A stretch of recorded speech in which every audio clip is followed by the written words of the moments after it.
Hello there and welcome along to this week's The Front Page. I'm Maddy Playle and it's been a busy, a sad in many ways and an interesting week in racing. We've had the loss of a jump racing icon, we've had a groundbreaking survey from the Gambling Commission, and we've also had the summer showpiece of the King George at Ascot. We're going to talk about the fallout of those three stories. I'm in the company of James Stevens, our West Country correspondent, and our industry editor, Bill Barber, in the studio today. Great to have you both here. No messing around on Skype, no dreaded earpieces. James, how's your week been? Yeah, very good, thanks. Getting ready for what is an absolute carnage week working at this place with Goodwood and Galway. So much good racing on at the minute. The summer's out, it's nice weather, it's all good. But it's going to be a really, really busy week and so much to look forward to really as well.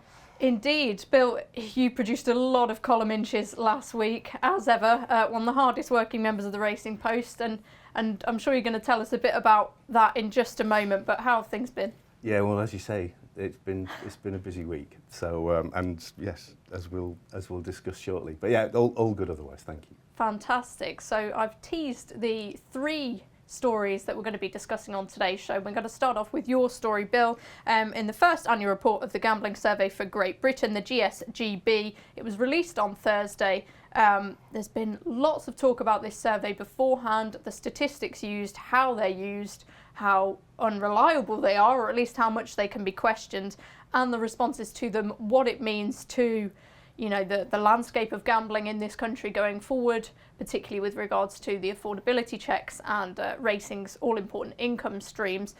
Just tell us a little bit about what work you've been up to this week with the survey being announced. Yes, well, as I say, it's been a busy week, and it's been occupying most of my time. So if this becomes a bit of a stream of consciousness, do please feel free to interrupt. So yes, as you said, the Gambling Survey for Great Britain was published by the Gambling Commission on Thursday. It's been well flagged, it's been work that's been going on for a while, and these will become the new official statistics for gambling, and they replace the old, what were described as the gold standard National Health Service surveys, which used to produce figures for how much people gambled, how much gambling participation there was, and the crucial figure is the problem gambling rate. So under those old NHS surveys, the problem gambling rate was around 0.3, 0.5%. The main headline from the GSGB is that it produced a problem gambling rate of 2.5%. Now this was what was seized upon by all the media outlets. Obviously, that's a much higher figure than previously published. And campaigners and politicians, people wanting gambling reform, have seized upon this figure. Basically, say this shows that the issue of problem gambling has been underreported. That it's a much bigger issue than previously said. But there are a few issues with the survey. Even the Gambling Commission has acknowledged that there are problems with the survey. And indeed, the Gambling Commission has told media and campaigners that it will take action if anybody misuses these statistics. Right. One of those being you shouldn't compare them to the previous ones, which actually makes reporting on them quite difficult. Yeah, it sounds like a challenging thing to address. We've had fallout from both the government and the BHA. Just explain a little bit about why these statistics are deemed unreliable. Why have we got to be very careful about how we interpret them? Yeah, well, as I say, even the Gambling Commission is saying they need to be treated with caution. So basically the reason for that is it uses a different methodology to the ones, the NHS ones. So it's done via, it's push to web is how it's described. So it's mainly online, whereas previously the NHS surveys were done face to face. And there was a much greater response rate to the NHS surveys as well. But one of the main issues with the reliability, and even one of the academics who he described the methodology of the he's been pretty praiseworthy about the GSGB, but Professor Sturgis of the London School of Economics has basically warned that there's a non-negligible risk that these statistics overstate gambling participation and gambling prevalence, and that's because it's sort of the feeling is that it oversamples gamblers and committed gamblers, and if that's the case, you're going to get more problem gamblers responding to the survey. So that is the main reason why the Gambling Commission said these statistics need to be treated with caution. You shouldn't compare them with the previous figures. You shouldn't gross them up to say this many people in the Britain have got problem gamblers. Unfortunately, I mean, they gave this guidance before the survey was published, but quite a few media outlets have not really taken that on board, and some of the campaigners have basically ignored it. So that's why there are concerns about the reliability, and the industry body, the Betting and Gaming Council, said, these figures need to be treated with caution. They may not be robust. So, that's one of the sort of the main issues about it. And what do you think this is going to mean for the future? If I could force you to get out your crystal ball, I mean, how damaging is this going to be? We know that gambling is a hot topic in Parliament at the moment. Of course, it's such a crunch time for the industry. How is this survey going to impact the future of that? Well, the issue is whether the government, the new government, is basically forced to revisit gambling reforms as a result. So the previous government took an awful long time, but it finally got its gambling white paper out last year. Reforms started to be put into place, including affordability checks. Then the general election happened, so things have sort of, in quite a few areas, have halted for now. The Labour government has so far given an indication that it's basically going to let these reforms play through. But you've already had campaigners saying we need to ban all gambling advertising in sport because of these figures. Now that would obviously be a massive issue for racing unless it could get a carve out. Another potential issue is that the previous problem gambling rate informed the thresholds for the affordability checks. Yes. That are going to be trialled from the end of next month. So if pressure builds and Labour looks at those figures, that could put downward pressure on those thresholds. I mean, you've even had campaigners saying we need a whole new gambling bill because of this. I mean, that would take a lot of time, throw things into a lot of confusion.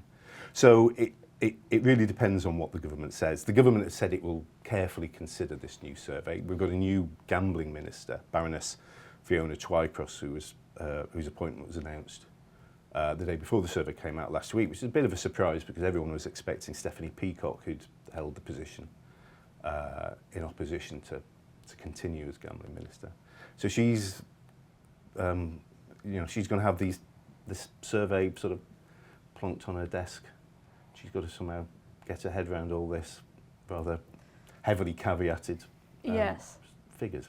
Yeah, difficult to understand and interpret, and yet more uncertainty going forward. James, you've been looking at how media outlets have been responding to this and interpreting it. Yeah, interesting. As Bill mentioned there, it was in your report, you sort of mentioned it's almost a bit of a note to editors that there's this new information available and you need to treat it with caution, but that's not always the way it happens. The Daily Mail did a story on this where they took this data and really expanded it to suggest that 1.6 million British people may have a gambling issue, either using the 2.5 and doing their own maths. Now, that's clearly already a sign of the danger that this can be, because it's clearly known to the people who've made this and what's come out since, that number is exaggerated. So the figure that this 1.6 million is completely wrong, but people will read that headline and it will, Unfortunately, what's going to happen is it's going to lead people to feel a certain way, which isn't necessarily true,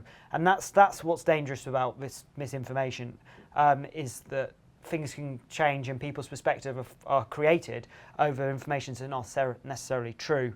Other news, there has Guardian and the Mirror did stories on this where they've cautioned that the figures aren't exactly 100% and there's a risk attached to them, which is important that it's clear.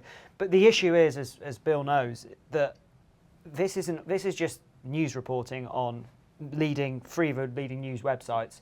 Social media is where a lot of people get their news, and there isn't necessarily a rule in place or a media law book where you have to say, right, make sure you do this and make sure you do that. It's a free market, and for a lot of campaigners, they will use information, anything really that gets that point across. It's the nature of, if you believe in something, you want to use things to make it seem your way, and it's worrying for racing perspective. It's another bit of ammunition that the anti-gambling and people who want stricter control will have. But for me, it's incredibly frustrating, because for all that we don't want strict rules, affordability checks, we know the damage they're going to cause. This is potentially a chance to really assess and understand the situation, which is completely lost. Because now we don't actually know how serious the problem is. We've not got an accurate number which we can look at. And in terms of improving that situation, it makes it a lot tougher, because we're going, well, on the one hand this, but on the other hand that. It's a real shame. And I don't envy the new gambling minister. Good luck. Good luck indeed. If you'd like to catch up on the 2 parts of Bill's special report, then make sure to join our members club. There's also plenty of stuff there to help inform your punting at Galway and Goodwood this week. Get 50% off your first 3 months in the Racing Post Members Club. As a member, you get access to the digital newspaper exclusively available to members the night before. You'll get daily tips on the likes of Pricewise Tom Siegel, Robbie Wilders and Paul Keeley. Enjoy award-winning journalism from the industry's best writers and watch replays from all British and Irish racing, now available within the Racing Post app. Subscribe today and get 50% off your first 3 months membership. One of the most popular horses that British jump racing has seen passed away last week in the shape of the 3-time champion hurdler Istabraq. He was trained to perfection by Aidan O'Brien and ridden so well by Charlie Swan. The pair built up an incredible relationship over the years, winning those 3 champion hurdles from 1998 to 2000, and another one may have been cruelly snatched away from him as well due to the foot and mouth crisis. He passed away last week at the grand old age, it must be said, of 32. And James, this is your story this week, so I'll go over to you. A sad, sombre note, but equally a life incredibly well lived. It is, Maddy, and you're donning the funeral attire to pay your tribute to Istabraq on the show today. I'm the only one in black, so I'm paying my respects. No, I think just a classic, really popular, fantastic jumps horse. And these are the horses that we love to remember and recall, and I'm sure everyone has their own Istabraq stories. I mean, a 3-time champion hurdle winner who was at his best absolutely flawless. The way he travelled in his races was exceptional, and his jumping, interested to read some of the comments back, as described as like a cat. He'd sort of start before the rest of them would even consider jumping, and then by the end of it he was flawless and quick and brilliant. He was a real top class hurdler. I was having a read last night of Alistair Down's comments. I've got like a best of Alistair Down book, and his comments after his 3rd win, and sort of again where there was this nosebleed just before the race and there was a bit of uncertainty, and that was the thing with Istabraq, is that he was fantastic, but there was always just this sense of something could go wrong here. But he always seemed to deliver, except the year he physically couldn't get his chance because of foot and mouth. A fantastic horse, and to read some of the comments from JP McManus and Aidan O'Brien, people that in racing we look at as just these absolute like god icon-like figures. And Aidan O'Brien is there saying, this is a horse who made me, this is a horse I've learnt so much from this horse, and just really taken aback. And with JP McManus as well, how much he seriously loves his horses, and this one in particular, we hear all the time about Martinstown, the facility he's got, how well he looks after his horses post-retirement, and it's amazing to see that this horse has lived till 32. And Charlie in his piece even mentioning that part of that was the care they get there, but the JP really moved by a horse. That's a side of him we don't really see. We sort of hear about these gambles, we sort of see the different coloured hats and try and wonder out this man, but he's so moved by this horse. And at Cheltenham, I mean, it's a place which I've been lucky enough to cover for a few years now. There are horses that move that place, There are horses that people warm to. They don't happen often, but there are ones that come along and it's special, and then there are ones that come across that are very, very special. And he was one of them. And for so many people watching racing now, who are involved in racing now, it'll all go back to Istabraq. It will, and isn't that a wonderful tribute? Bill, myself and James, we were either born only just or weren't born in Istabraq's prime and his pomp, but even we can recognise, you know, the magnitude of his popularity and just how important he was for racing. You were around, and you actually have a rather interesting link to him. Well, yes, I suppose I had the most minuscule part of a horse that actually beat Istabraq, but on the flat. Some claim to fame, It was regardless. it was on the flat, though. I don't know if that's a massive claim to fame. Was he with John Gosden, Hampden Armour? Yes, yes, absolutely. Yeah. I mean, the thing about Istabraq, he was bred to win a derby. He was Sadler's Wells by and a half brother to Secreto, who won the '84 derby. But yes, so I suppose, and it's a bit of a strange memory to have. Sort of the biggest memory I have of him is actually his last race when I'd not been at the racing post long when he ran in his last champion hurdle, and I remember being on the steps watching, and you know, it was evident he wasn't going too well. He was pulled up, and you know, it's not often where a hot favourite in the champion hurdle is applauded pulling up, you know, with the race barely having got underway. But that was the sort of the public feeling about Istabraq.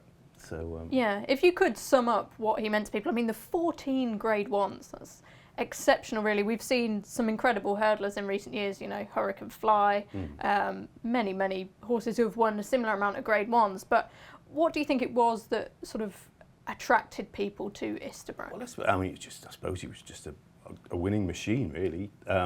It was a real shock if he ever got beat. I remember it was Pridwell, wasn't it, at Aintree? Yeah.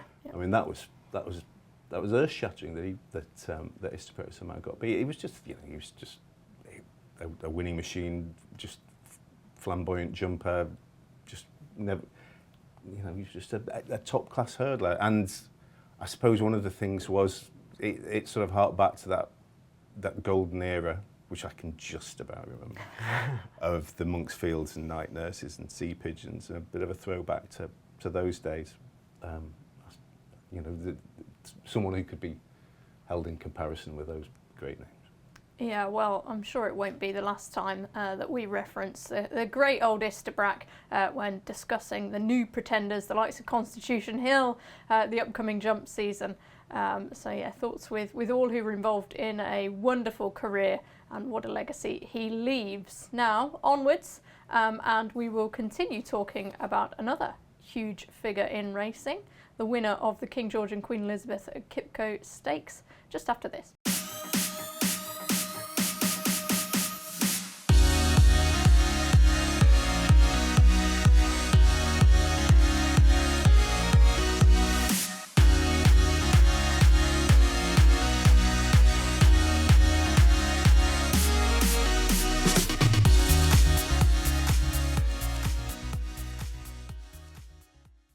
Welcome back to the final instalment of this week's Front Page, and it's my turn to go last, hopefully saving the best until last.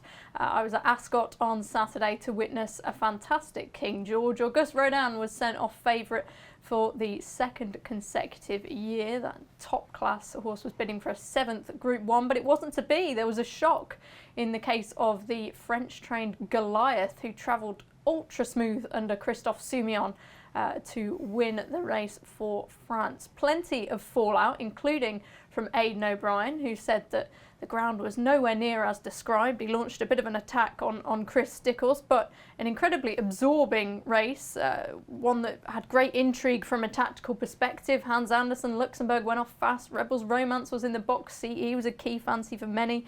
Auguste Rodin was stuck on the inside, something Aidan O'Brien referenced afterwards, saying that it was cut up and soft and full of sand down there and he should have been out wider.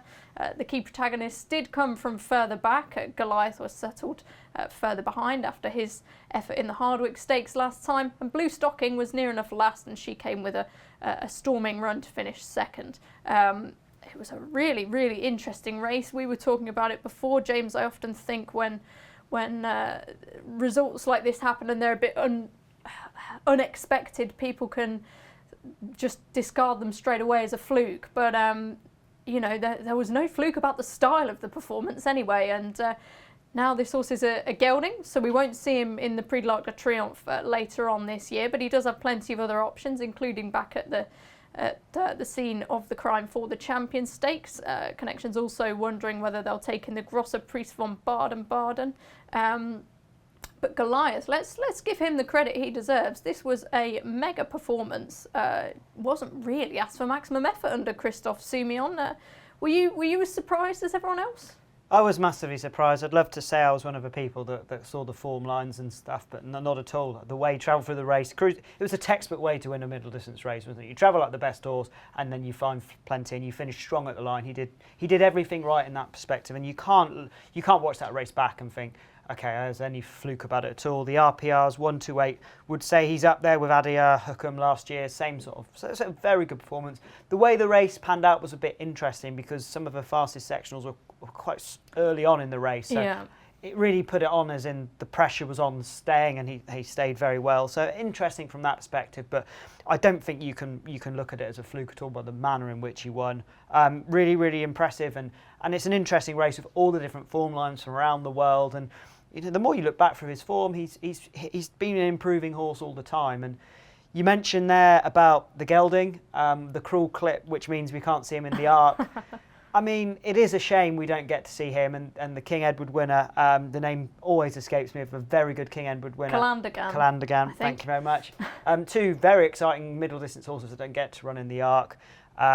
It's a shame, but I don't necessarily think on the back of two winners like that, the whole rule needs to be changed. And I think there's something about the colts and the great esteem of the Arc as a race. I mean, when I was in Japan earlier this year, the way the Arc is talked about, like some heaven-like place, and although you'd think it brings back so many painful memories, it's like one day we are going to do it one day, and it's because it's the generation-defining race. You know, the winner of the Arc gets to produce the next generation, and I think there's something really important about that from a perspective, not just from a racing perspective, from a breeding and a longevity perspective. So if geldings who can have an advantage do start winning the race, then suddenly that just takes it away. But the lucky thing for these connections is there are a lot of very good middle distance races which can be won with this horse, and winning the King George opens a lot of doors for entries and free, so you know, all the jurisdictions are like, oh, you've won the King George, you can have a free entry here, free entry there. So be very interested to see sort of how that campaign goes and whether they do look at it a bit more and realise how good he looked, because the world is his oyster. But no, very impressive winner. And Auguste Rodin, he is a bit of a character. I always like hearing trainers and jockeys talk about the ground after the race when they've lost. This is one of the good cases of that. Never quite as lovely as when you win, but he's a very good horse, and I'm sure he'll bounce back as he always does. Yeah, there was a crowd of us at Ascot trying to get to Aidan O'Brien after he was seen speaking to Ryan Moore, and we were expecting him to give his usual gracious explanation, which he did, but at the same time it was pretty punchy from the mighty man at Ballydoyle, Bill, basically saying that there was no good to firm in the ground whatsoever, and that there was, you know, soft in it, as a matter of fact. As James has touched upon, though, this horse Auguste Rodin, he's either been fantastic or he's been terrible. This was a bit more of a middling performance. He did at least finish mid-pack. He was given the perfect toe into the race by his stablemates Hans Andersen, and then Luxembourg slipped away from the rail to lead him up the inside. Turns out the inside might not have been a place to be, but I found it very interesting that Aidan O'Brien spoke in such damning terms almost about the ground. What do you make of it? The Times certainly suggest it wasn't that bad. No, absolutely. I'm going to caveat these comments with that it's a long time since I've actually reported on what actually happened on the track, let alone analysed it. And I'll hold my hands up. I've only seen the race once live, so I will delve into the sectionals and stuff at a later date. The impression I got watching it was that they messed up with the pacemakers. They went too hard, and August Rodin was sat too close to a fast pace. But as I say, I'm caveating that. That visual impression might not be stood up with the figures. I mean, I do like him as a horse. It's either feast or famine with him, isn't it? He's Marmite, and Goliath, clearly, we should give him plenty of credit, shouldn't we, for winning? I mean, you'll have seen more King Georges than myself and James. How do you think he matches up with that acceleration he showed, even if tactics did favour him? Yes, he did. No, that was impressive. Again, I'm just going to hang fire before I anoint him as a star. Not that anybody would care if I anointed him as a star or not. We'll see. I'm not sure how good a race it was, how good a King George it was personally. But I could be proven wrong. He could dot up in all sorts of Group 1s from now on. So should he be allowed to run in the Arc? I would disagree with James a bit there. I think classics, the classics keep those to colts, but I think with the Arc, you're looking for the best horse really. I'd let Geldings run in the Arc myself. Okay, bit of disagreement on this week's show. Those are the three main stories, but before we move on, I just want to reference something that happened at Uttoxeter yesterday in the handicap chase. There was a very interesting finish and subsequent stewards' inquiry that I covered, James. Fliku Voyu had a substantial lead into the final fence of one of the races. He made a bad mistake under Danny McMenamin, and the rallying get-up mush under Harry Skelton had to briefly switch around him after the final fence and got up to force a dead heat. The judge came through that the verdict was a dead heat, and then sometime afterwards the stewards' inquiry was announced, and eventually after the stewards had done their investigation and spoken to the jockeys, they instated Get Up Mush as the outright winner. This result has caused some controversy, including from the likes of ITV Racing contributor Chris Hughes, for the wording of the stewards' report and ultimately the decision to change the result. It's a tricky one. The trainer involved, Henry Hogarth, was saying to me yesterday that he doesn't quite really understand what happened. He wasn't sure whether he was going to appeal the result. Danny McMenamin also, it's worth saying, in that mistake at the last, lost his irons, so therefore was forfeiting some control over Fliku Voyu. Why do you think this has got people so animated? I think visually, when a jockey loses the irons, it's very clear to see that there's lots of interest these jockeys do on horses, which the stewards might pick up on, and the casual viewer might not be able to see. But for something as clear and obvious as that, it's very clear to see why the events have unfolded the way they have. And when it's obvious to you and you watch the videos, it's easy to see. Okay, come on, I'm not quite sure about that. The whole situation was quite strange. Timings of stewards and things like that is one of my big frustrations. Generally, I've been on racecourses for many a time where that stewards just hangs and hangs and hangs, and punters are sort of waiting to cash in their slips, and the bookies can't pay out, and a lot of the time they are pretty mindless cases as well, which you're almost certain that the result's not going to get changed, and the length of the gap here is particularly strange. I personally didn't see the result being changed myself. I thought that was just what race riding is, and that's what race racing is like. And whether I felt the need to necessarily change the result, probably not. I'd be interested to see what connections feel after the dust has settled a little bit, whether the frustrations, not necessarily them, but the outrage of social media might come into play, and they would think, okay, we could change this result here. And yeah, it was. The stewards' report, I'm not quite sure I was that worked up about the comments on there. I think that's quite the same sort of style and language that's usually used. But certainly a strange case, and the margins are always the key thing here. And I think given that it was a dead heat, i.e. no margin at all, it's unsurprising that this decision is made. But it'd be interesting to see if they do appeal it and what that outcome will be. Indeed. I'll read out the steward's report for you now quickly, given that is what many people have an issue with. It read, the stewards considered that the interference had improved Flickervoy's placing as the gelding had made a mistake at the last fence, which resulted in McMenamin losing his irons and his mount edging right-handed into the path of Get Up Mush, who had to be switched around the eventual winner and briefly lost ground in doing so. The interference was found to be accidental as McMenamin was quick to correct his mount, having become briefly unbalanced after losing his irons.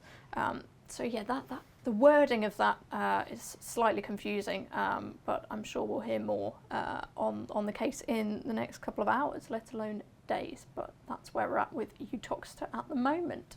All that's left for me to do now is to award the winning story, and I think it's got to go to you this week, James. Sat on the end there.